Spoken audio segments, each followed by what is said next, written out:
Il-Kamra tal-Avukati mhix sodisfatta bil-bidliet li ppreżenta l-Gvern riċentament u li se jaffettwaw ix-xogħol tal-avukati f'pajjiżna.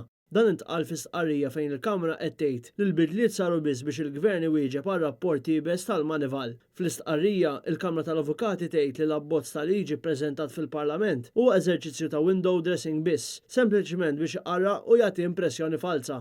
L-avukati qed jgħidu li l-emendi ma joffru l-ebda titjib sostanzjali għall-professjoni.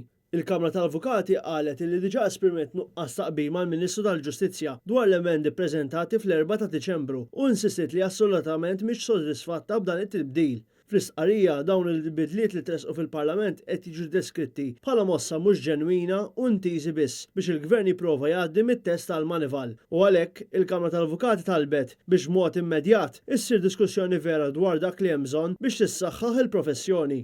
Intant, il-kelem tal-oppożizzjoni Jason Azzopardi fis-stqarrija qal li l-Partit Nazzjonalista mhux jaqbel ma' dan l-abbozz u insista li l-oppożizzjoni mhux se tħalli l-Gvern jaħkem, joħnoq u joqtol l-indipendenza tal-professjoni legali.